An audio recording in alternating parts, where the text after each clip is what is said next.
oración. ¿Qué les parece si le pedimos a Dios ayuda? Padre, gracias, Señor. Gracias por el tiempo maravilloso de tu alabanza, Señor, de la exaltación, Señor, de tu nombre. Te pido, Señor, en esta hora tu asistencia, tu ayuda, tu mano, Señor. Entendemos, mi buen Dios, que sin tu Espíritu Santo, Señor, de nada sirve que hablemos o abramos tu libro, Señor. En esta hora vamos a estudiar, Señor, a abrir nuestro corazón para que tú nos hables. Yo te pido gracia, favor, sabiduría, Señor. Y te pido, mi buen Dios, que mientras cada uno de nosotros abrimos el corazón a ti, Señor, que tú deposites allí la semilla que transforma nuestras vidas, Señor. Bendícenos, Señor, en tu palabra. En el nombre de Jesús. Amén. Amén. Así mismo, Giselita. En esta mañana voy a compartir un tema que se va a titular Tus pecados te son perdonados. ¿Cómo se llama el tema? Tus pecados te son perdonados. Quiero para esto ir al libro de Marcos 2, verso 1. Vamos a leer desde el 1 hasta el versículo 12. Marcos 2, capítulo 2, versículo 1 al 12. Me dicen amén cuando estén allí. Dice, entró Jesús otra vez en Capernaum después de algunos días, y se oyó que estaba en casa, versículo 2, e inmediatamente se juntaron muchos, de manera que ya no cabían ni aún a la puerta, y les predicaba la palabra, versículo 3. Entonces vinieron a él unos trayendo a un paralítico, dice que era cargado por 4, y como no podían acercarse a él a causa de la multitud, descubrieron el techo, es decir, quitaron la tapa de la casa, por así decir, ¿verdad? De donde estaba. Y haciendo una abertura, bajaron el lecho en que yacía el paralítico. Quiero que se imaginen la escena, ¿verdad? Dice, al ver Jesús la fe de ellos, ahora, quiero que noten que todo lo que la Biblia está narrando, hasta este punto, imagínese una gran multitud, usted allegarse a una persona dentro de, vamos a decir, cientos o miles de personas. No sé si cientos de personas, pero acumulada que no hay manera de usted acercarse a Jesús. Jesús estaba dentro de la casa, según narra la historia. Y estos hombres no solamente, usted se imagina que caminar entre gente, hasta usted de ladito es difícil. Imagínese ahora 4 agarrando el lecho con un hombre acostado. Aparte de eso, subirse en una casa. Aparte de eso, romper el techo, por así ponerlo explicarlo mejor, y luego entre ellos bajar por el centro de la casa a este paralítico. El texto dice, al ver, verso 5, al ver Jesús la fe de ellos. ¿Qué quiere decir este texto? Al ver Jesús su fe. Miren, la fe siempre nos va a llevar a sacrificios, pero el sacrificio determina qué tanta fe tenemos. ¿Sí me di a entender? La fe lleva a sacrificios, pero el tipo de sacrificio nos deja saber qué tipo de fe o qué tanto creemos, en este caso en Jesús. Sigo leyendo, dice aquí, vamos a tomar el 5 para no perdernos. Dice, al ver Jesús la fe de ellos, dijo al paralítico. Es importante cuando leemos la Biblia ver el sentido del texto. Por ejemplo, dice, Jesús vio su fe y por lo tal dijo. ¿Sí ven de dónde viene lo que va a decir? De al ver la fe de ellos. Dijo, hijo, tus pecados te son perdonados. Ahora, quiero que noten esto. El paralítico no se confesó. El paralítico no, vamos a decir, no presentó su corazón para salvación. Pero en la manera que el paralítico y ellos vieron a Jesús, la palabra dice que si crees que Jesús es el Señor, serás salvo. Entonces, la manera que este paralítico veía a Jesús, lo veía como el Señor. Por esa razón le dice, tus pecados te son perdonados. Verso 6. Estaban allí sentados algunos de los escribas, los cuales cavilaban en sus corazones, se preguntaban, ¿por qué habla este así? Dice, blasfemias dice. Ahora, lo que ellos van a decir, lo que van a decir a continuación es una verdad. Lo que ellos han dicho mentira es que Jesús ha blasfemado. Y obviamente aquí el conflicto es conectar el único que perdona pecados con la persona de Jesús. Ese es el problema. Dice, ¿quién puede perdonar pecados? ¿Qué dice luego? Si no solo Dios. Estamos de acuerdo que solo Dios perdona pecados. Cuando Jesús iba a ascender, les dejó una encomienda a los apóstoles. Y dice, a los que ustedes remitieren sus pecados, les serán remitidos, ¿verdad? En otras palabras, a los que ustedes le prediquen el evangelio para perdón de pecados, recibirán el perdón. No significa que ellos tenían la potestad de perdonar pecados. Nadie tiene esa potestad, solo Dios. Entonces aquí nos damos cuenta que ellos han acertado en que solo Dios perdona pecados, pero no han acertado en ver que Jesús era Dios. Y por eso aquí dice el texto, el 8, y conociendo luego Jesús en su espíritu, que cavilaban de esta manera dentro de sí mismo. Ahora, ¿qué usted pensaría de en ese momento Jesús perdonando pecados y usted con la confusión de este hombre sencillo perdonando pecados y de repente esa misma persona le adivina sus pensamientos? ¿Qué más usted necesita para saber que Jesús era Dios? O sea, ellos no lo dijeron a voz alta, el texto dice cavilaban, es decir, maquinaban en sus corazones, pensaban, como quien dice en su mente, ¿verdad? ¿Quién es este? Nuestros pensamientos ante Dios son como palabras audibles, hermanos. Y para alguien poder hacer esto, si no es por medio de una revelación, ¿verdad? Nada más Dios tiene esta capacidad. Y aquí nos damos cuenta de algo, hermanos.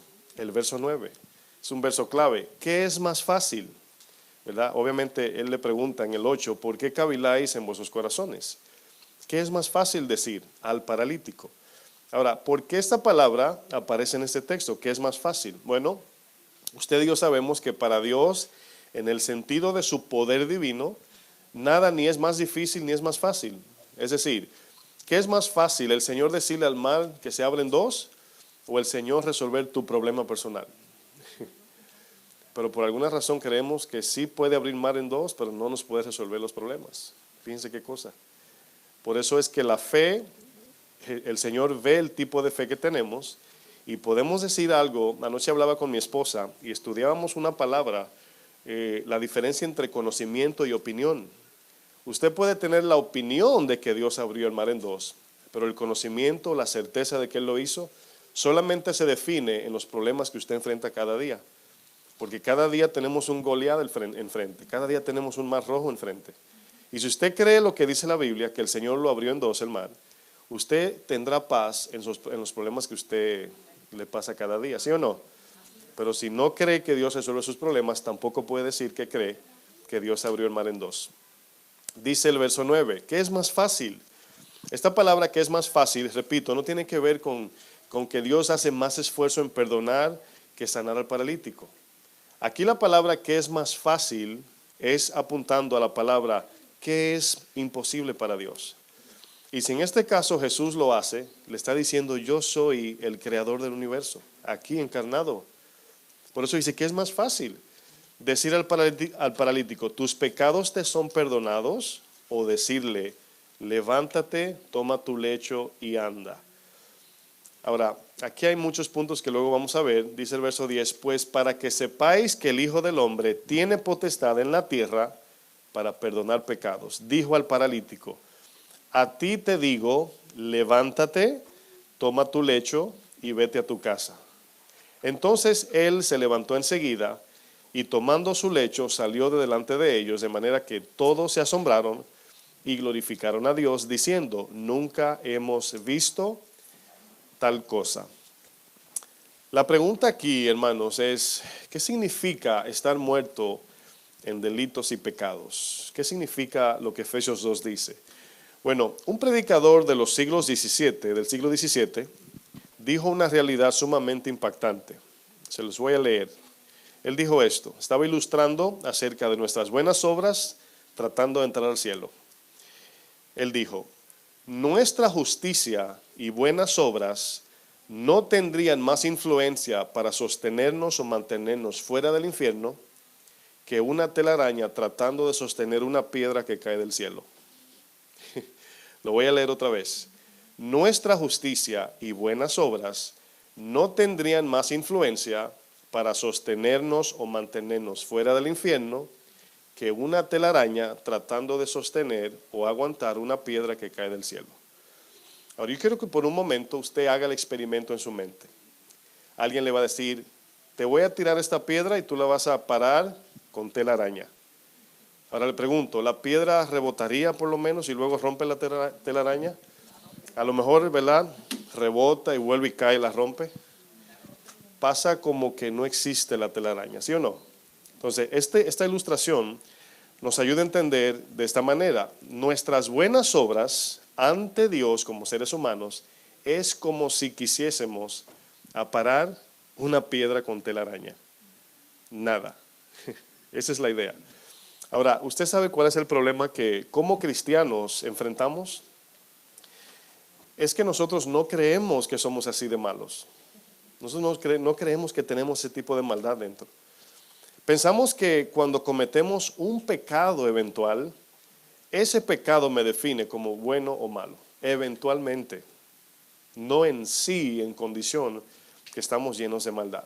Si pudiéramos entender con honestidad que el pecado nos arrastra, nos engaña, nos domina, nos envuelve, nos debilita, nuestra actitud hacia la palabra de Dios, hacia la obediencia a Dios, hacia buscar su presencia fuera totalmente diferente.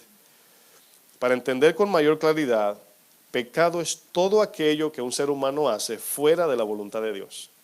Eso es pecado. A veces pensamos que nada más es mentir, robar, beber, bailar.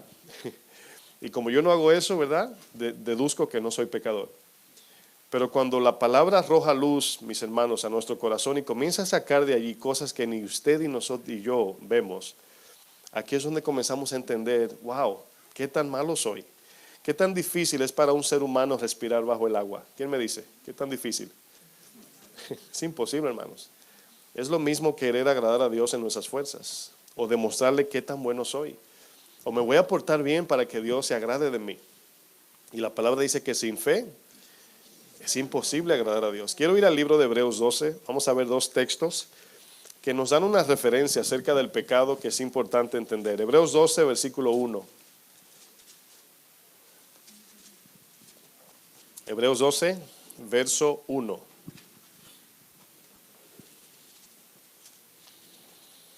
El autor de Hebreos, en este versículo, esa es la continuación del capítulo 11, nos dice algo como cristianos que vivimos caminando en la palabra, en la obediencia. Nos dice algo lo siguiente, vamos a leer, dice, por tanto, esa palabra por tanto es una conexión del capítulo 11, estaba hablando de los hombres y mujeres de fe. Nosotros también, ¿verdad? También, teniendo en derredor nuestro tan grande nube de testigos, despojémonos de todo peso y del pecado. Y luego viene una palabra importante, que nos asedia. Esta palabra asediar significa acorralar, significa estorbar, significa aventajar. Es decir, si usted piensa que el pecado es que un día se le salió una mentirita, o un jueves usted se enojó con su familiar o amigo, o que de momento usted tuvo un mal pensamiento momentáneo, obviamente usted no va a entender la gran necesidad que usted tiene del perdón de Dios. Si minimizamos el pecado que hay en nuestro corazón a simplemente un evento momentáneo o un evento que pasó en el pasado, pensamos que el resto del tiempo estamos viviendo en santidad. Y se nos olvida que Dios no nos perdonó nada más de los hechos. Ya estudiamos acerca del perdón y la limpieza. Por un lado teníamos la deuda de lo cometido y por otro la impureza de no poder estar con Dios. El perdón, lo que pasó en la cruz, hermanos, tiene mucho más valor de lo que a veces pensamos. Génesis 4, el otro texto que vamos a ver. Génesis 4, versículo 6.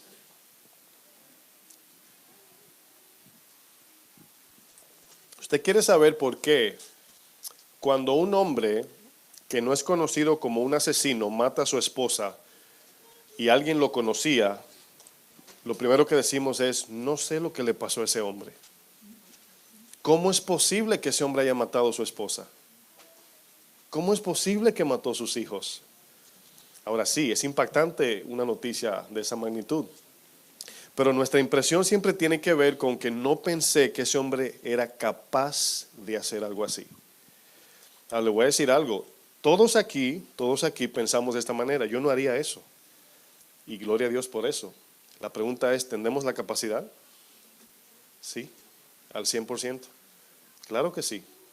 Miren, Yo veo noticias y cuando en mi país ahora mismo está de moda el feminicidio, ¿verdad? Están matando mujeres como cosa loca. Y yo siempre trato de usar la palabra para entender muchas cosas, a veces no para yo sentirme más cristiano, sino para entender, a ver, Señor, ¿cómo se maneja esto? Y cuando la palabra de Dios nos dice algo, no es para que pensemos a ver si estamos de acuerdo o no. La palabra de Dios es la palabra de Dios. Y es como Dios dice. Ahora, que estemos de acuerdo o no, ya eso es personal, eso es subjetivo. Pero cuando yo veo que un hombre mata a su familia, ¿verdad? Inmediatamente yo me pongo en sus zapatos. Y esto suena raro lo que estoy diciendo, pero me pongo en sus zapatos. No para saber si tengo la capacidad, porque sí sé que la tengo. Nada más de pensar en un momento de que este hombre no es un asesino en serie, por ejemplo. Lo que lo conllevó a matar a su familia no fue algo que él practica normalmente, simplemente fue un acto de reacción. Fue algo que se metió en un problema y mató a su familia. No estoy justificando, estoy diciendo qué lo llevó o qué lo conllevó a eso. Pero cuando Dios mira a este hombre y lo juzga, el Señor no busca el por qué lo hizo, el Señor sabe que salió de su corazón. Jesús no se equivocó en Mateo 15 cuando dijo del corazón salen los homicidios. Y Jesús no dijo de algunos, ni de los no creyentes, dijo de todo ser humano. Miren, yo sé, se lo digo por mí, yo sé que a usted le ha pasado mente de homicidio por su cabeza. O cuando usted es un hombre muy malo, un día me estaba moviendo mi vehículo que iban a limpiar la acera. Y estoy calentando mi vehículo y le bajé los cristales, pues estaba un poco caliente. Y viene una señora así, apenas podía caminar, parece que era con su home attender, con la que la cuida. Y en el momento que ella venía aproximándose, la conversación como que tomaba más volumen, ¿verdad? Y dice, pero ¿cómo alguien haría eso? Dice la señora. Y luego dice ella, ojalá se queme en el infierno. Y yo dije, wow. Si yo le pregunto a esa señora y le evangelizo, le digo, ¿usted cree en el infierno? Me dice, no, Dios es amor. Pero en ese momento, esa señora mandó, no sé a quién fue que mandó al infierno. Pero el infierno es tan real, hermanos, que nuestra propia maldad nos da a entender que alguien malo merece el infierno. La maldad que Dios quiere limpiar es que tenemos que entender que no es el otro que merece el infierno, sino todos merecemos el infierno. El pecado, hermanos, es engañoso. Aquí en Génesis 4, verso 6, aquí vamos a ver un conflicto de adoración. Aquí no se está hablando de dividir bienes, herencias. Aquí no hay guerra militar. Esta historia de Caín y Abel, hermanos, es un pleito de adoración. Es increíble. Es religioso lo que vamos a leer. Génesis 4, verso 6. Usted conoce la historia de la ofrenda a Dios. Y dice el 6. Entonces Jehová dijo a Caín, ¿por qué te has ensañado? ¿Qué es ensañarse? Y fíjense que es importante que Dios diga esto porque nos da a entender de que no. ¿Cómo usted se da cuenta cuando alguien sin hablar está enojado? ¿Por qué? Por la expresión de su cara, de su rostro, ¿sí o no? Usted le pregunta a alguien, ¿estás bien? No porque te dijo que está mal, sino le notas. Y Dios es tan sabio que puso expresiones en nosotros. ¿Usted sabe cuando alguien está enojado, triste, con hambre o en desacuerdo? Con su cara, ¿sí o no? Es increíble, no sé cómo, si la eja esta sube más que la otra o no sé. Pero aquí el Señor le dice, ¿por qué te has ensañado y por qué ha decaído tu semblante, su cara? Ahora, el Señor le está preguntando a Caín, ¿por qué está enojado? Les pregunto a ustedes, ¿usted cree que está enojado porque no agradó al Señor? Es que me consume el celo de Dios. No, mis hermanos, es increíble. Verso 7. Si bien hicieres, dice, no serás enaltecido. Ahí está la respuesta de la pregunta. ¿Sabe por qué está enojado? Porque el Señor aprobó a uno y no al otro. ¿Cuántos tienen más de 2 hijos aquí? ¿Cuántos han visto este problema en sus hijos? Celos. A él sí, a mí no. Es normal, sale del corazón. Miren, el amor de Dios dice no busca lo suyo y se alegra cuando al otro le va bien. La maldad se enoja cuando al otro le va bien. ¿Están de acuerdo? ¿Están conmigo en esto? Aquí Caín, fíjense, si yo les pregunto a ustedes, ¿ustedes matarían a alguien? Ustedes dirían, no, pasó, ¿cómo? Señor, reprenda al diablo. Pero esto no comenzó con un plan de matar. Esto comenzó con un celo. Un celito. El Señor aprobó a mi hermano y a mí no. Su hermano de sangre. Envidia, mis hermanos, celos, resentimiento, amargura, todo eso conllevó. Por eso Jesús dice en Mateo 5, el que odia a su hermano es homicida. Y aquí dice, no serás enaltecido, y si no hicieres bien, esta palabra entendemos por el contexto, hacer bien o no hacer bien, habla de la intención y del arrepentimiento.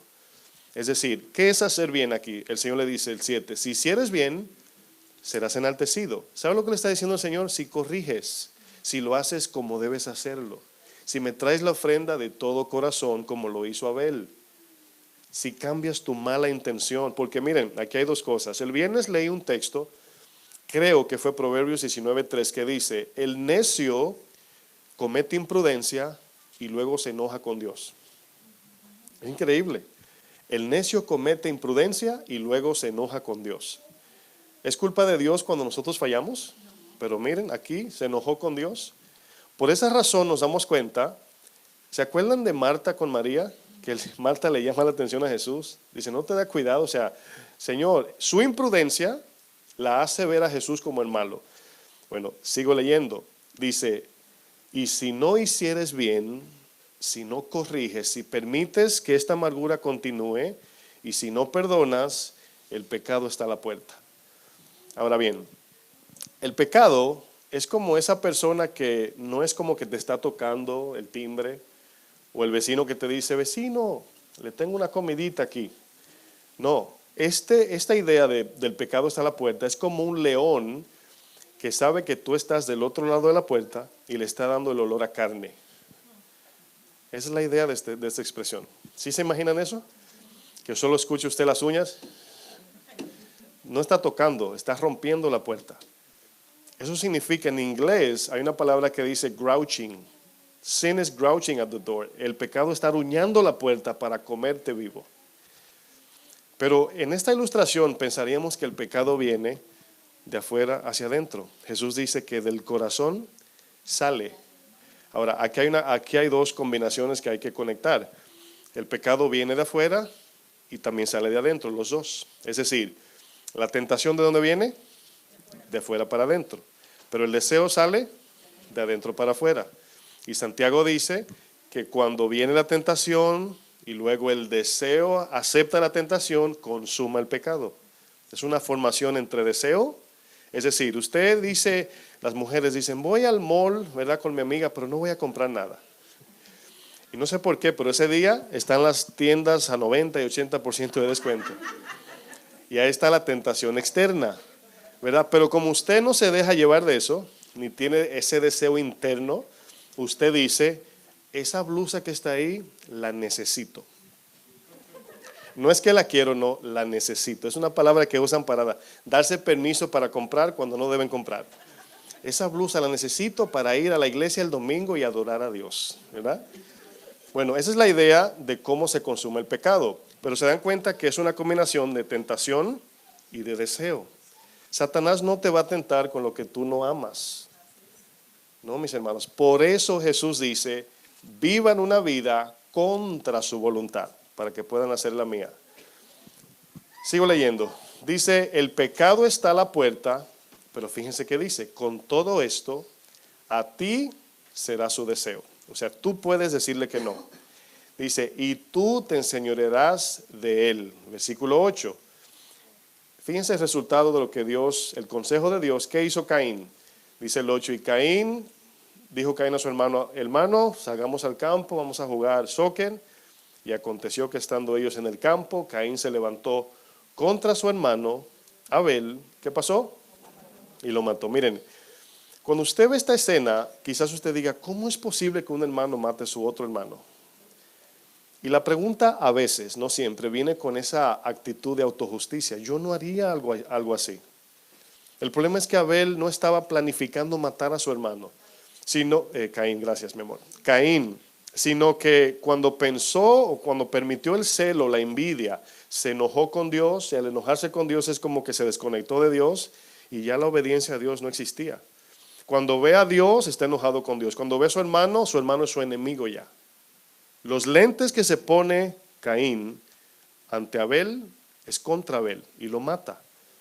Por eso Jesús dice, el que se enoja con su hermano es homicida, porque ahí comienza la maldad. Miren, ¿usted se da cuenta que enojarse es lo más fácil para nosotros? Lo más difícil es desenojarse, si se puede decir. ¿Sí o no? No, contentarse, eso es otro punto. Nada más quitarse el enojo. Anoche mi esposa, me enojé yo anoche, confieso. Mi esposa me dijo algo y me doblé como un caracol así, en la cama, ¿verdad? Mi esposa me, ¿estás enojado conmigo? Y yo callado. Yo por dentro, yo no estaba enojado con ella, pero mi lucha de desenojarme, yo estaba orando, yo estaba pidiéndole, Señor, dame fuerza, Señor, ayúdame. Y un pastor dice que si un hombre se cree perfecto, es porque es soltero. Dice, te casas y tu esposa te dice tus imperfecciones. ¿Sí o no, hermanos? Las esposas son expertas en decirte lo que tú no quieres oír. Y me enojé, no con ella en lo personal, pero estaba enojado por lo que me dijo, ¿verdad? Y yo estaba ahí, pero yo estaba en silencio orando, Señor, quítame este enojo, Señor, quítame este enojo, quítame este enojo. Y me callé, y amaneció, y mi esposa en la mañana me dice, buenos días, como quien dice, ¿verdad? Y ella para ayudarme me decía, la palabra dice que no se ponga el sol sobre vuestro enojo. Yo le iba a decir, mi amor, el sol cayó a las 6 de la tarde, son las 12 de la noche. No cae el contexto. Pero en ese momento, hermanos, yo no quise abrir la boca porque yo sé que iba a decir cosas que no debo. Me quedé callado. Ahí me comprimí. El dolor era conmigo, no con ella. Y en la mañana cuando me pregunta, ¿todo bien? Digo, sí, estoy bien, no estoy enojado contigo. Simplemente como que en la lucha de desenojarme, por así decirlo, era una batalla, hermanos. ¿Usted le pasa eso? Yo creo que nada más a mí, creo yo. Bueno, miren, aquí Caín no se desenojó. Ya esa palabra ahorita la usan, creen que es griega o hebrea. Mató a su hermano. Fíjense cómo una cosa llevó a la otra, al enojo. Jeremías dice que el corazón es perverso. ¿Y qué más? Y es engañoso. Miren, de nuestro corazón es de donde salen los pensamientos maliciosos del corazón. Las inmoralidades sexuales, robos, engaños, las calumnias, las infidelidades entre parejas. Son estas cosas las que nos hacen impuros ante Dios. Mateo 15 dice esto, Jesús dijo esto. No es el lavarse las manos que nos santifica, como dicen los fariseos, es lo que sale del corazón. Y el agua externa, física, material, no nos limpia de pecado. Es la sangre de Jesucristo. Pero si usted y yo no admitimos y reconocemos la necesidad de perdón que tenemos, vamos a ver la sangre de Cristo como si fuera un té de remedios. ¿Sí entienden lo que es eso? Un té que usted se lo va a beber un día cuando se sienta mal y no como su agua de todos los días. Es la diferencia, hermanos. El corazón no posee la gracia de Cristo. El que no posee la gracia de Cristo no puede ver a Dios, entender a Dios, ni querer a Dios. Es el corazón que tenemos. Eso lo dice Juan 3. A Nicodemo le dijo, si no naces de nuevo, no puedes entender, ni ver, ni querer a Dios. En la mayoría de los casos, nosotros pensamos que la maldad que en nosotros hay, primero está afuera.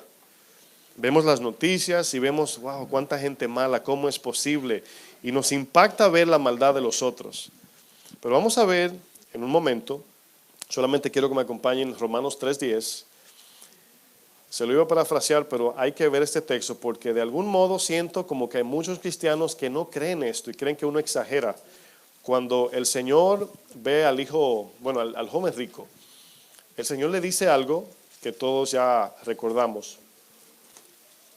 Jesús le dice, ¿por qué me llamas bueno? Y la pregunta, Romanos 3, verso 10, perdón. Jesús le dice al joven rico, ¿por qué me llamas bueno? ¿Qué tuviste en mí para llamarme bueno? Y luego dice esto, mira, si tú me llamas bueno, solo quiero dejarte saber que bueno solo hay uno, y se llama Dios. Y está en los cielos, dice el Señor. Y cuando el joven rico en ese momento ve a Jesús, obviamente la bondad de Jesús no solamente se percibía en sus obras y en lo que él hacía, sino en su persona. En la esencia de su propia gracia emanaba esa bondad. Romanos 3:10 dice, como está escrito, ¿dónde está escrito esto? En los Salmos, en la palabra de Dios, pero ya está escrito, ¿verdad? Dice, no hay, lean conmigo, justo. Y luego dice, ni aún uno. Ahora, es aquí donde entra la contradicción de las personas cuando dicen, quizás nadie, el problema es que nadie lo dice, ¿verdad? Yo soy bueno. Es un punto de consideración. La gente se cree buena. ¿Y cómo nos damos cuenta? En la manera que ve a los demás. En comparación dice, yo no haría tal cosa. ¿Cómo alguien haría eso? Ayer una señora en Home Depot, no sé si vieron la ley que ya van a quitar las bolsas plásticas, ¿verdad? Y esta muchacha, esta señora, una señora ya de 50 años, estaba empacando y le dice a la muchacha, ya, no tenemos bolsas plásticas. Y dice ella, oh, wow, wow. Y yo la miraba y digo, ¿yo qué pasó? Y cuando me le acerco a pagar a la muchacha que está todavía la señora, llega el esposo, dice ella, dice él, ¿qué pasó? Dice, no, estoy impactadísima, que no hay bolsas de plásticas aquí. Y yo digo, wow, ¿de dónde vive esta señora? Dice la muchacha, ¿de dónde es esa señora? ¿De Martes o de Plutón? O sea, ella no ve noticias. Pero ella tenía como un impacto, una impresión tan grande porque no había bolsas. Ahora, ¿por qué era el impacto? ¿Porque no había bolsas o porque le iba a tocar a ella cargar todo con la mano? O sea, ella no estaba impactada por las bolsas, sino ella era más bien, no quería admitir, dice, ahora tengo yo que llevar esto uno a uno en las manos, abrazado. Ella estaba traduciendo su necesidad en una impresión como para redirigir lo que ella estaba queriendo decir. Egoístamente no quería llevar su cosita en la mano y estaba impactada y la muchacha ahí solamente hacía como que, o sea, no es mi culpa, yo no soy dueña de Home Depot, pero el corazón cuando dice Jeremías que es engañoso, oigan bien, significa no solamente que mentimos y engañamos y traicionamos, significa que somos expertos en manipular lo que decimos para que parezca bueno y también lo que hacemos. Miren, esto sería otro tema, hermanos, voy a avanzar. En la mayoría de los casos tendemos a medir nuestra maldad con algo que hacemos. Es decir, este mató 15, yo he matado 5 mosquitos nada más. Entonces, por consiguiente, basado en ese cálculo, yo soy como el arcángel Miguel, más o menos. Ese es el problema, hermanos, que pensamos que un delincuente de la calle, que anda con los pantalones a la rodilla, con tatuajes hasta en la cara, decimos, ¡ay, qué hombre más malo! Y vamos a ver en un momento, hermanos, un ejemplo importante. Versículo 20 de Romanos 3. Dice, ya que por las obras de la ley, ningún ser humano será justificado delante de él. O sea, usted piensa que cuando Dios nos apruebe en el cielo, nos va a decir, por ejemplo, oh, mira, en febrero 26 le diste comida a los pobres. Muy bien. No faltaste a la iglesia, ofrendabas y diezmabas, perdonabas. Muy bien, Pedro, déjalo entrar. A veces pensamos que esa es la idea de ir al cielo. Y se nos olvida que somos pecadores redimidos. Que la entrada al cielo tiene que ver con lo que otro hizo. Pero las buenas obras nos ayudan a saber si somos salvos o no. O si Cristo está en nosotros. Las buenas obras, mis hermanos, glorifican a Dios. Vivir en buenas obras no es con la intención de entrar al cielo, es para identificar que somos hijos de Dios, que hemos sido redimidos por su sangre. Cuando una persona recibe el perdón como Cristo lo otorgó y lo entiende, su vida es de rendición, de generosidad y de servicio. Cuando alguien vive una vida agarrado del dinero, no sirve, no ayuda, vive ensimismado en su vida propia, no ha entendido el perdón todavía. No ha entendido que fue redimido y comprado por Cristo. El pecado, mis hermanos, se origina cuando decidimos vivir bajo nuestra propia voluntad. Cada vez que le decimos que no a la palabra de Dios, estamos siendo pequeños diosesitos. Y eso es idolatría. Uno de los efectos del pecado es que el corazón nos hace creer que estamos bien. Ese es el problema, hermanos. Ahí es donde se genera todo. Jeremías habla de engañoso. Significa que no solo engaña en palabras, sino también en fingir la intención de algo que tiene apariencia de piedad y de amor. Usted y yo sabemos, hermano, yo sé que es duro decir esto, pero usted y yo sabemos que somos perfectos manipuladores. Sabemos cómo te preguntan algo y tú le pones un camuflaje y le dices otra cosa. Llegas a una casa ajena, está la mesa servida con toda la comida que te agrada y te dice, hermano, ¿tiene hambre? No, hermanita, no, yo me desayuné, gracias. Y por dentro quisiera llevarme la mesa para mi casa. O sea, ese es el corazón engañoso. Parece simple, pero así somos. No somos honestos en sentido natural. Significa también que a la primera persona que el corazón engañoso engaña es a nosotros. Es vivir bajo engaño. Miren, alguien usó una ilustración que a mí me gustó mucho. Alguien dijo, vivir en ceguera o en engaño espiritual es como cuando alguien pierde sus lentes, que para poder encontrar los lentes necesita los lentes. Piensen en eso. Ustedes se le van los que ven con lentes, ¿verdad? Que no pueden, sin lentes no ven. Se le pierden los lentes y andan buscando los lentes. Dice, ¿dónde están? Bueno, primero tienes que encontrarlo para poder ver los lentes. O sea, no solamente se te perdieron los lentes, sino también los ojos. Entonces tiene que venir otro de afuera y darnos vista. Cristo vino a eso. Entonces, no es que estamos perdidos como quien dice, ay, doblé por donde no era. No, es que ni siquiera sabemos el nombre de la calle, ni dónde estamos, ni hacia dónde vamos. Esa es la ceguera espiritual. Y Cristo viene y nos ilumina el camino por medio del Evangelio. La palabra perverso de Jeremías 17:9 significa que el corazón está lleno de corrupción y que todo lo que el corazón hace, desea, está inclinado a lo torcido. Y usted diría, ¿somos 100% malos? Bueno, hay cosas, hermanos, que nada más el Espíritu Santo y nosotros sabemos por qué y con la intención que lo hacemos. Solo Dios sabe. Hay cosas que parecen buenas, pero en el corazón, en lo más profundo, tiene una intención egoísta. Hasta regalarle a alguien puede ser egoísta. Ya hemos estudiado ese ejemplo. Voy a regalar esto porque a mí me gustó. Es que me gusta como te queda. O sea, no me gusta, no, o sea, no te lo regalé para que a ti te guste, no, a mí me gusta como a ti te queda. Es el corazón humano, mis hermanos. Por esta razón Jesús dijo, niéguense, tomen la cruz y síganme a mí. Si nada más, yo siempre pienso, hermanos, cuando yo me examino yo digo, Señor, y todo lo que yo pienso sin ti es malo, en sentido santo y justo ante mí sí. Quizás humanamente no, pero ante mí sí. Y le digo, wow, me dice el Señor, ¿por qué mi hijo dice, niégate, sígueme a mí, toma tu cruz? ¿Por qué usted cree que dice eso la Biblia? Porque los deseos del corazón, hermanos, siempre van en dirección a lo que a mí me conviene. Y para poder hacer la voluntad de Dios tengo que ir en contra de mis deseos y hacer la voluntad de Él. Vamos a ver una historia de un personaje muy famoso, Mateo 27, que usted conoce muy bien este personaje, no con una buena reputación o un buen testimonio, pero aquí hay algo que yo sé que nos puede impactar, y cuando digo impactar no es apantallar, más bien darnos ahí ese impacto de corazón para cambio y para que cambiemos la perspectiva de cómo nos vemos. Mateo 27, versículo 15.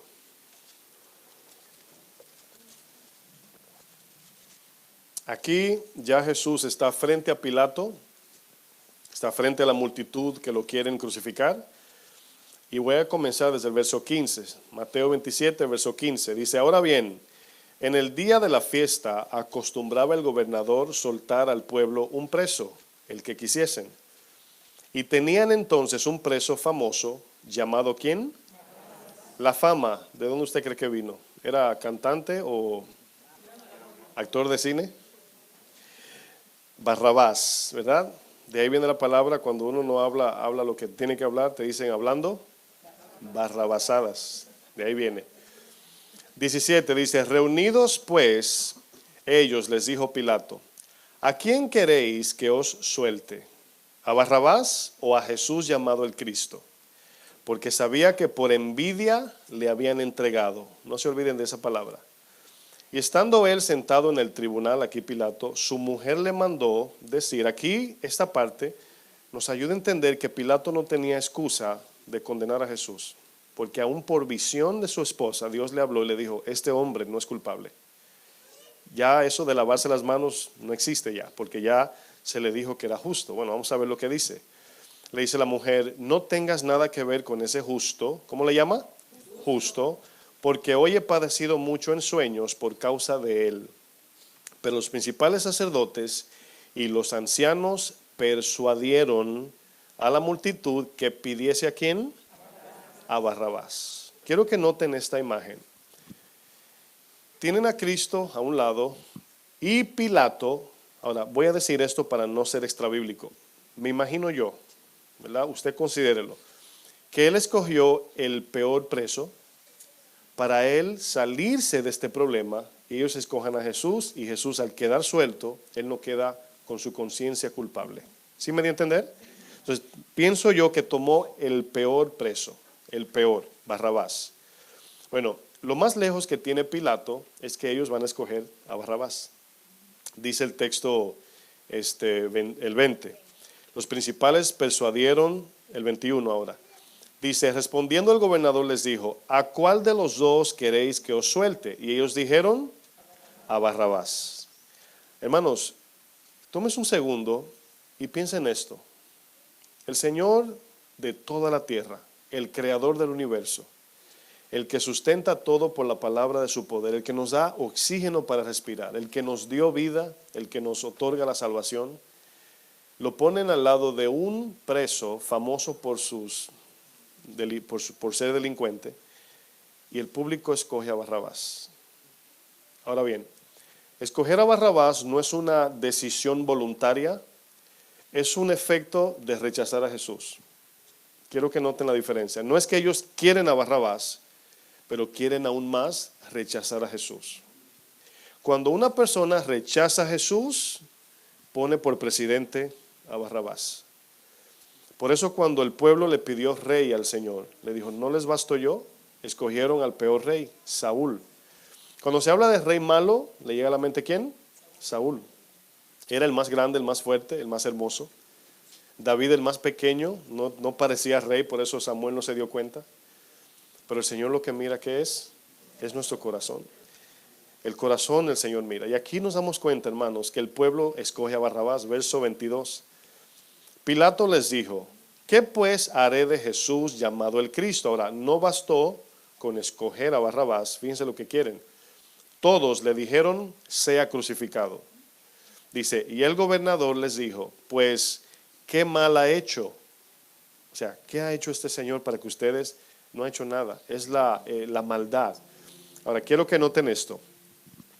Si tomamos los dos corazones en esta historia, el de Barrabás y la multitud, ¿cuál es más malo? Antes de contestar, piense bien. Piense bien. Barrabás es ese delincuente de la calle que usted usa de espejo para sentirse en paz. Y se dice, ese hombre merece el infierno, como dijo la señora, ¿verdad? La que iba caminando por ahí. Piensen en los dos corazones. Barrabás era un ladrón, era un homicida, era un delincuente del mundo. Y los religiosos que estaban frente a Pilato escogen a Barrabás. Si usted escogería el corazón más noble entre Barrabás y la gente, ¿cuál sería?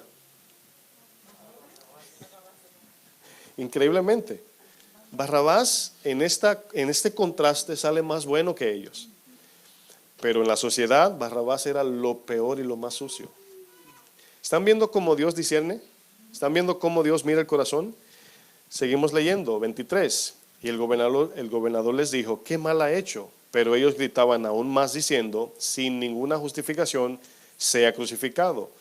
Viendo Pilato que nada adelantaba, es decir, no estaba la cosa mejorando, sino que se hacía más alboroto, tomó agua y se lavó las manos delante del pueblo, diciendo, inocente soy yo de la sangre de este justo, allá vosotros. Miren, hay tres posiciones que nos narra esta historia de cómo responder al Evangelio. O lo acepto o no lo acepto. Pastor, usted dijo tres. O me disfrazo de imparcial.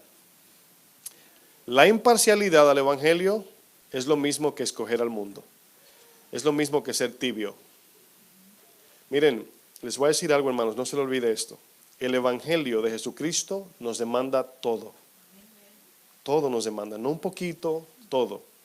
Hoy vivimos en tiempos donde el Evangelio o el discipulado está moldeado a un poquito de tu tiempo.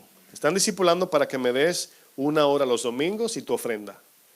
Y el Evangelio de la Biblia no dice eso. El Evangelio dice que si no lo damos todo, no somos discípulos. El que no se niega, el que no muere así, no puede. ¿En qué usted piensa cuando usted oye los nombres Coré, Balaam, Judas, Barrabás, Caín? Y fíjense qué engañoso es el corazón. Si yo le digo ahora, escoja usted qué corazón coger, ¿el de Barrabás o el del pueblo? Y fíjense, como quiera estamos sucios. ¿Sí o no? Pero aquí es donde el corazón es engañoso, hermanos. Aquí no es escoger de cuál de los dos corazones, decir, es que somos iguales que los dos, en condición. Coré, rebelde, envidioso, celoso. Balaam, codicioso, traicionero y falso. Judas, ladrón, traidor y codicioso. Barrabás, homicida, ladrón y rebelde. Caín, homicida, celoso y envidioso. ¿Qué corazón escogemos? Lo único que nos queda es hacer como el publicano, que aún no quería ni acercarse al Señor, se golpeaba el pecho y decía, ten piedad de mí, Señor, que soy pecador. Ahí es donde entonces el perdón tiene sentido, mis hermanos. Porque mientras usted y yo pensemos que somos más o menos buenos o no tan malos, esa sangre de Jesús va a ser como ese té amargo de remedio, que me lo bebo porque es obligado y anual. Y no como el agua de todos los días, el agua que me baña, me limpia, y el agua que me quita la sed. A la mujer samaritana le dijo, esa agua te va a traer más sed, pero el agua que yo te daré será como un río de agua viva que te llevará hasta el cielo. Te limpia, te perdona y te lleva a la eternidad. ¿Cuántos quieren esa agua? Barrabás en Mateo 27 era ladrón, en Marcos 15 homicida y en Lucas 23 rebelde. El mismo pueblo que le decía a Jesús entrando en el burriquito, Hosana, Hosana, es el mismo pueblo que dijo luego, crucifíquenlo, crucifíquenlo. ¿Sí ven lo engañoso del corazón? Los que decían seguir a Cristo, en un momento, Hosana, que significa, oh salve, Señor, luego le dijeron, crucifíquenlo. En un segundo, hermanos. Así como Judas, que caminó con él y en un momento lo entregó. Y a veces vemos a Judas, mis hermanos, como un personaje lejos de lo que podemos posiblemente ser. Si usted examina lo que Judas hizo y usted ve la iglesia de hoy, porque si digo judaizantes sería como la ley de Moisés, los que los fariseos hacían. Hoy vemos el espíritu de Judas en la iglesia, hermanos, entregando a Jesús por dinero. Eso fue lo único que él hizo. Y luego lo besó. Es como decir, mi vida se la doy a mi trabajo por dinero y vengo el domingo a la iglesia y levanto las manos en la adoración y el Señor nos dice, con un beso me saludas. Si ven cuando explicamos la palabra que cambia nuestra mente, cuando vemos que Judas no es ese hombre especial del planeta Júpiter que no existe. Hermanos, en actitud podemos ser ese Judas. Y yo no estoy condenando a la iglesia, eso nos pone en la posición de necesitar sangre de Cristo en todo momento. Porque somos pecadores redimidos, no santos sin tacha. Cada día, mis hermanos, vivimos bajo el oxígeno del Señor para poder vivir espiritualmente hablando. ¿Qué sucede cuando rechazamos a Jesús? Bueno, escogemos a Barrabás. Cuando rechazamos la mano de Dios, siempre caeremos en las manos del enemigo, hermanos. Eso es, en inglés se dice by default, automáticamente. Automáticamente. Usted no tiene que hacer más nada, solamente rechace a Dios e inmediatamente usted cae. Si yo les pregunto, hermanos, si usted se compara con el profeta Isaías, ¿verdad? Y esto es un ejemplo humano, sí lo entiendo, pero es para tener sentido. Y usted se pone con el profeta delante de Dios. Y usted mismo considera, ¿quién es más hombre o mujer de Dios que el profeta? ¿Usted o el profeta? ¿Qué usted diría? ¿Quién aquí se considera más maduro que el profeta Isaías? Levante su mano. La estoy levantando para ejemplificar, no yo. Bueno, vamos a Isaías 6, versículo 5. Vamos a ver otro ejemplo. Solo nos queda soplar, ¿verdad? Hermanos, esto parece negativo cuando la palabra hace todo esto, pero es al contrario, hermanos. Es lo que nos lleva a entender lo que somos, para entender el perdón y entender qué tanto necesitamos de Jesús. Jesús, hermanos, no es, como yo dije ya, ese té que nos bebemos a las malas. Jesús debe ser el agua de todos los días. Isaías 6, verso 5. Dice, usted sabe que Isaías tuvo la visión frente al Señor, lo vio, ¿verdad? Su presencia.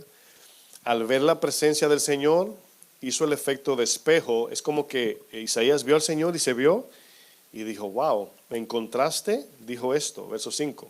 Entonces dije, ay de mí, ¿que soy qué? muerto. El profeta.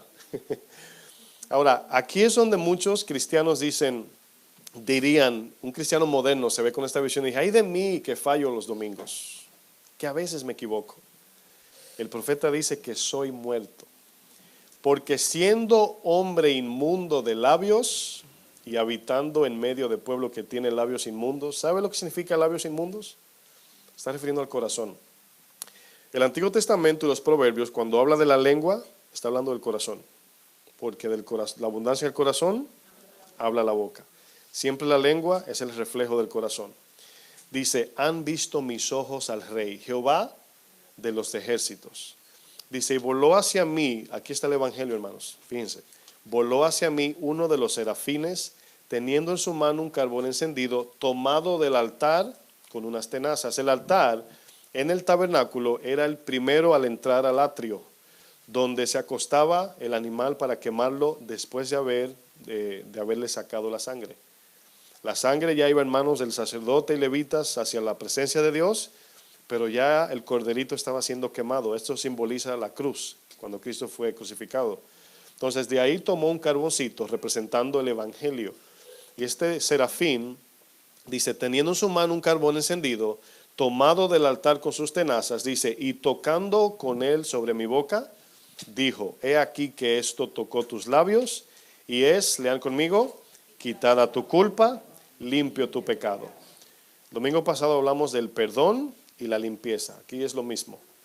Entonces vemos que el profeta, si usted ve los capítulos del 1 al 5, el profeta viene predicando fuerte. Y en el 5, si usted ve el 5:20, tiene su Biblia, dice, ay de los que, hacia afuera.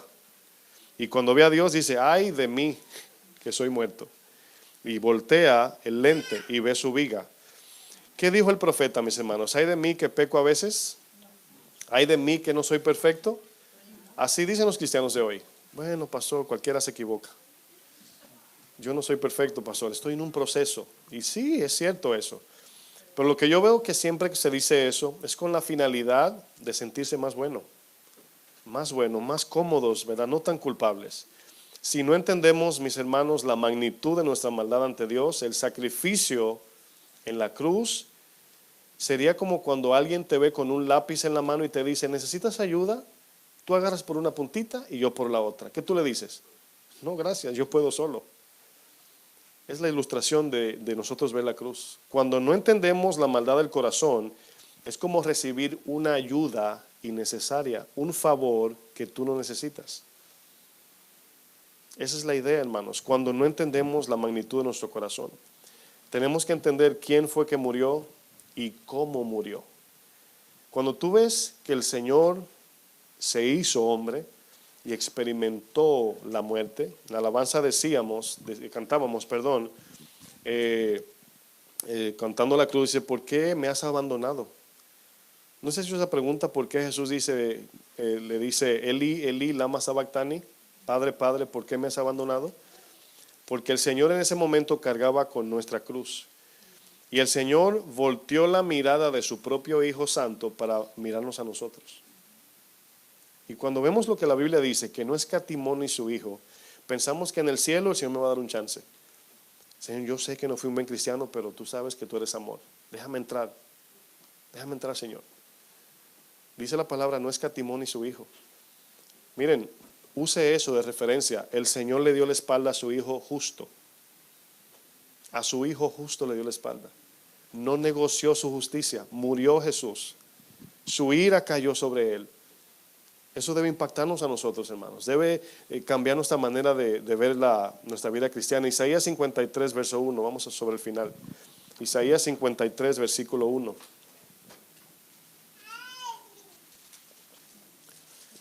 Usted conoce este texto, pero lo vamos a leer nada más. Es un refrescar nuestra memoria. Isaías 53, versículo 1. Ahora, la primera pregunta, si usted la resume a una palabra, ¿cuál sería? ¿Quién ha creído a nuestro anuncio? Anuncio, por ejemplo, ¿a qué se refiere? Al Evangelio, exactamente. Esto que está diciendo, a lo mejor su Biblia, no lo sé, dice Romanos 10. A lo mejor tiene una referencia ahí al ladito. ¿Sí lo dice? Ok, porque ahí es donde otra vez Romanos repite cuando Isaías dice, Señor, ¿quién irá por nosotros? Y él dice, envíame a mí. ¿Cómo le van a predicar si no, verdad, son enviados? ¿Y cómo serán enviados si no creen? Aquí el texto dice, ¿quién ha creído a nuestro anuncio? ¿Y sobre quién se ha manifestado el brazo de Jehová? Dice, subirá cual renuevo delante de él. Es una profecía de Jesús. Y como raíz de tierra seca, no hay parecer en él. O sea, no tenía atractivo para que la gente no lo siguiera por lo que veía, sino por quién él era. Dice, ni hermosura le veremos más inatractivo para que le deseemos. Despreciado y desechado entre los hombres, varón de dolores, experimentado en quebranto, y como que escondimos de él el rostro, fue menospreciado y no lo estimamos. Ciertamente llevó él nuestras enfermedades. Aquí estos textos están hablando de nuestra alma, no del cuerpo. Amén. Enfermedades del alma, porque hay gente que dice, no reciba eso, hermano, el cristiano no debe estar enfermo. Y hermanos, eso no existe. El cuerpo es el que recibe los golpes de esta tierra, pero el alma está llena del amor y los frutos del Espíritu. Amén. Luego, al estar llenos en nuestra alma de los frutos, en nuestros cuerpos manifestamos al mundo la bondad y el poder de Dios. Pero si nos enfermamos y si sufrimos y si nos golpeamos. Amén. Dice, y sufrió nuestros dolores, y nosotros le tuvimos por azotado, por herido de Dios y abatido. Mas él herido, fue por nuestras rebeliones. ¿Por qué fue herido? Por nuestra rebeldía. Molido por nuestros pecados. Dice, el castigo de nuestra paz fue sobre él, y por su llaga fuimos nosotros, podemos decir, curados, sanados, limpiados. Por eso decía en Mateo 13, dice, para que vengan a mí yo los sane y los salve. Dice el 6, todos nosotros nos descarriamos como ovejas, cada cual se apartó por su camino, mas Jehová cargó en él el pecado de todos nosotros. Angustiado él y afligido, no abrió su boca. Como cordero fue llevado al matadero, y como oveja delante de sus trasquiladores, enmudeció y no abrió su boca. Por cárcel y por juicio fue quitado. Y su generación, ¿quién la contará? Porque fue cortado de la tierra de los vivientes, y por la rebelión de mi pueblo fue herido. Y se dispuso con los impíos su sepultura, mas con los ricos fue en su muerte. Aunque nunca hizo maldad, ni hubo engaño en su boca.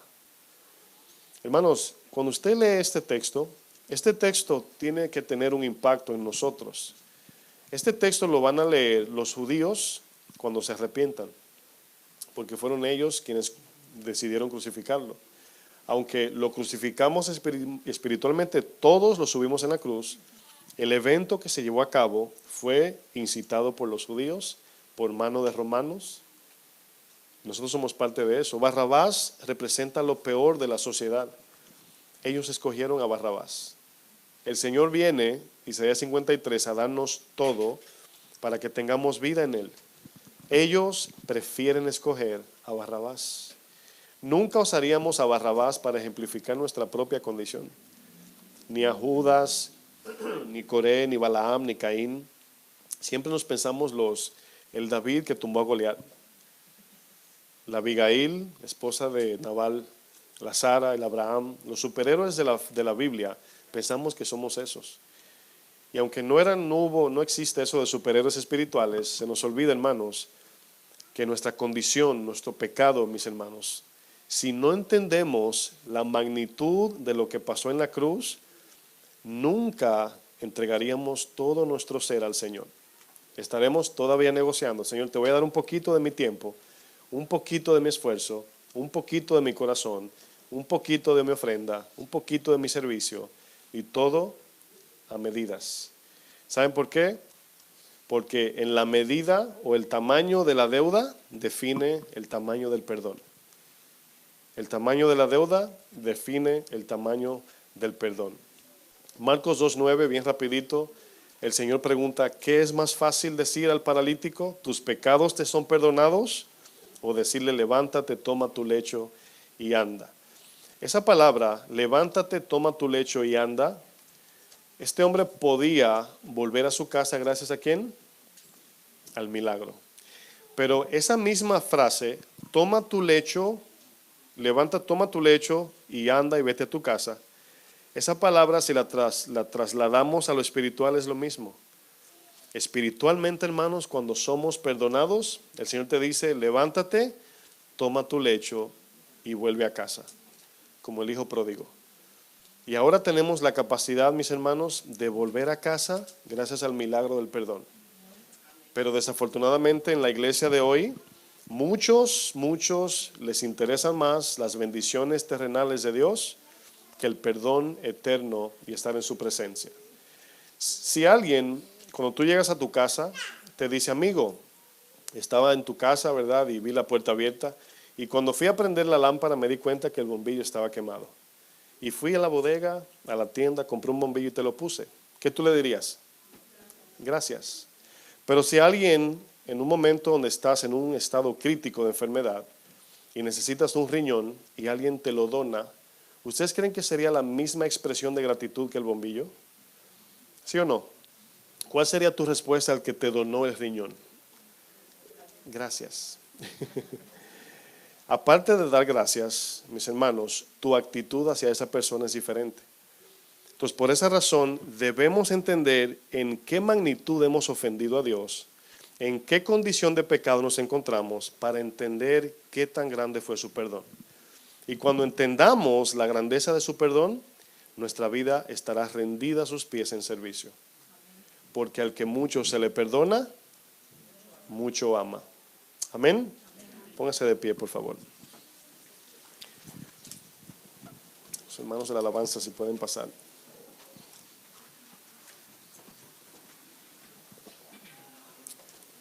Cuando converso con muchos cristianos, en muchos de los casos escucho personas decir, pastor, yo quisiera dar más a la iglesia, yo quisiera ser más fiel, yo quisiera servir más al Señor. Y luego me dicen, pero mi trabajo, mi tiempo, mi esto, no puedo. Y en ese momento a lo mejor la persona estaría pidiendo como una fórmula mágica para afirmar su camino con el Señor o su relación. Porque por alguna razón pensamos que cuando estamos mal con Dios, lo que tenemos que hacer es servir más. Y no, mis hermanos, cuando hay un problema de relación, piensa en un matrimonio. Si yo peleo con mi esposa y ella se enoja conmigo, yo no tengo que limpiar la casa para que ella me perdone. ¿Sí entienden eso?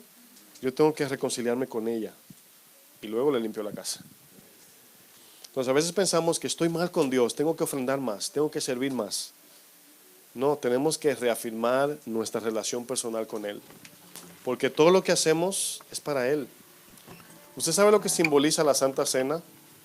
La Santa Cena es algo que cuando nosotros tomamos el pan, sea en su casa, sea en la iglesia, usted puede tener la Santa Cena en su comida solo, porque nada más es en el momento de comer el alimento necesario, recordar el pan que fue colgado en la cruz. Porque no solo de pan vivirá el hombre, sino de toda palabra que sale. Por eso Juan 6 dice, el que no come mi carne, bebe mi sangre, no puede ser mi discípulo. Es decir, el que no me toma completo. Es una alegoría o una metáfora hablando de que debemos tomarlo por completo.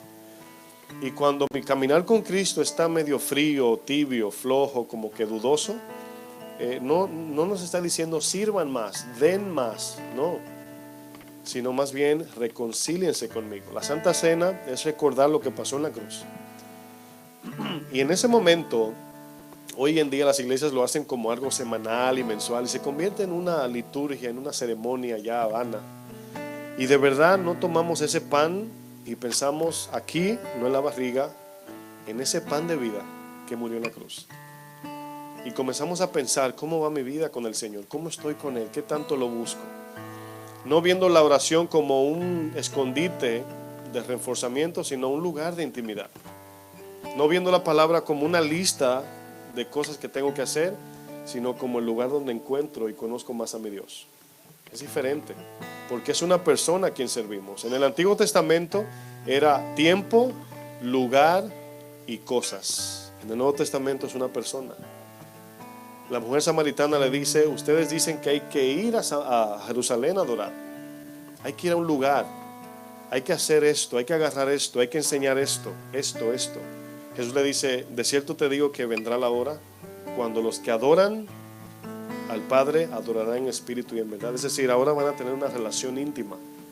Y ahora la adoración es un estilo de vida, no es un lugar, no es el domingo en la iglesia, es todos los días. Entonces, cuando usted se ve en el espejo de la palabra o en el espejo de la predicación y dice, estoy mal, el Señor te está diciendo, sirve más. Dile al pastor que te ponga en un ministerio. Tu ofrenda de $100, súbela a 300 y todo va a mejorar. Eso no es lo que dice la Biblia. El Señor te dice, la relación tuya conmigo está distante. Así como Marta en la cocina, ocupada. Cuando usted lea la Biblia, hermanos, no lea la Biblia como una lista de mandamientos nada más para cumplir, sino una carta, el cual Cantar de los Cantares dice, habla de una historia de un novio con una mujer enamorado. Esa mujer es la iglesia, mis hermanos. El Señor quiere convivir con nosotros, quiere tener intimidad con nosotros. Y nosotros pensamos que venimos aquí para que no nos caiga juicio nada más. Y al cumplir, ay, se calmó el juicio, vámonos. No, mis hermanos, el Señor quiere más que eso. Quiere una relación, quiere hablar contigo, quiere vivir contigo, quiere guiarte, quiere bendecir tu entorno. Pero es en relación a una persona. No es nada más, Señor, dame esto y cuando me lo das, me voy. Por eso Jesús le dice en Juan 6, ustedes vienen por el pan y los peces, no me quieren a mí. Y usted sabe, y yo también sé, que si usted trata de acercarse a alguien 2 o 3 veces y lo rechaza, ¿qué usted hace? ¿No lo busca más? ¿Cuántas veces nos toca la puerta al Señor? Aparte del Espíritu Santo recordándonos, cada vez que nos congregamos nos vamos de aquí diciendo, hay que mejorar. Pero no nos vayamos a la casa con ese pensamiento, ay, es que no estoy sirviendo. Ay, fue que en la ofrenda de hoy nada más di $5. No, mis hermanos, el servicio, la ofrenda, nuestra entrega nace de la relación. Cuando mi esposa me pide un favor, yo no digo, ¿dónde dice eso en nuestro contrato? No, yo la miro a ella y porque la amo, con todo el gusto lo hago. Nace del amor a Cristo. Amén. Adelante, hermana. Vamos a adorar al Señor. Levante sus manos. Quiero que vean al Señor diferente. Vamos a adorarle así como una serenata. Se oye raro, pero para que me entiendan. Cuando un hombre le canta una serenata en una ventana a la mujer que quiere pasar el resto de su vida, le canta una canción de amor. Y la adoración es más o menos así. Mirando a ese Señor que se entregó por nosotros.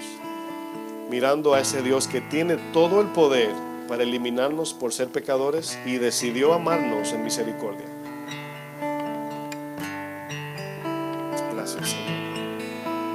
Jesús, eres dulce paz, mi pasión,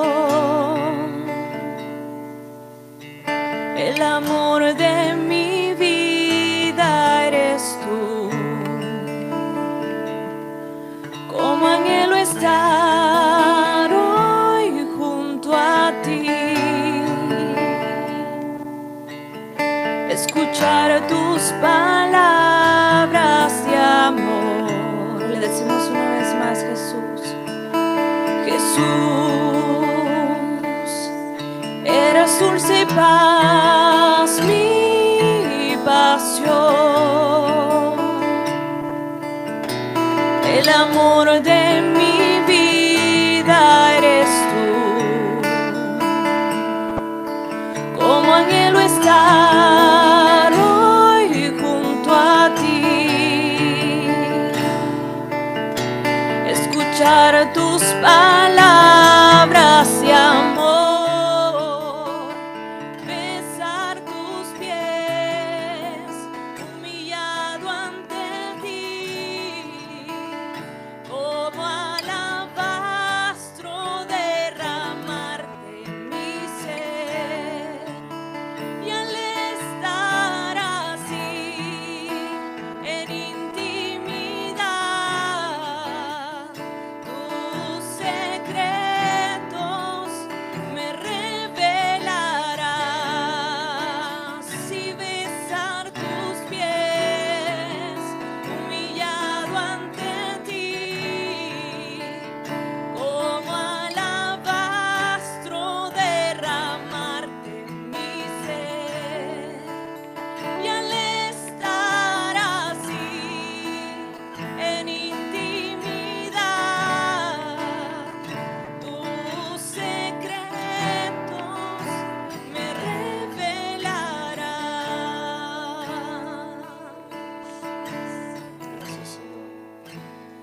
Así como María a los pies de Jesús mientras Marta estaba ocupada, así nos deleitamos en los pies del Señor. Así como la mujer pecadora que rompió el frasco de alabastro a los pies de Jesús, ungimos los pies del Señor con nuestra adoración, nuestro corazón. Y esto no solamente los domingos, sino en una relación íntima a diario. Momentos de intimidad, caminando con el Señor. En el trabajo lo tomo en cuenta porque Él es mi Dios, mi Salvador, mi Redentor, el cual vino a enamorarse de una novia corrupta, así como Oseas. El profeta Oseas, el Señor le dice: cásate con una prostituta, toma a una ramera como esposa. A la primera te va a ser infiel, pero tú vuelves y la buscas. Así el Señor, cuando ve la iglesia es infiel, la iglesia es corrupta, pero esa iglesia el Señor la ha limpiado, la ha lavado, le ha dado su palabra, ha sido santificada. Y nuestro estilo de vida ahora viene porque el novio nos ha dado esa identidad. Encontramos valor, encontramos importancia, encontramos identidad, libertad en nuestro Señor. No es lo que Él nos da, es quien lo da. No es cómo servimos, sino a quién servimos. No es el libro, sino el autor. Señor, te queremos conocer más.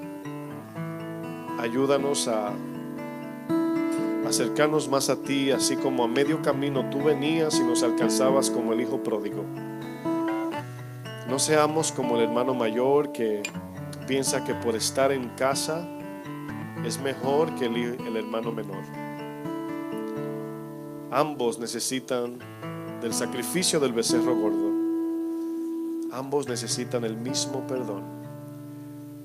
Así como el pueblo que gritaba crucifíquenle, ellos no sabían que Él lo hacía por ellos mismos. Ellos clamaban con odio que lo crucificasen, pero Jesús decía: perdónalos porque no saben lo que dicen. Soberanamente, mis hermanos, nuestra maldad llevó al Señor a la cruz.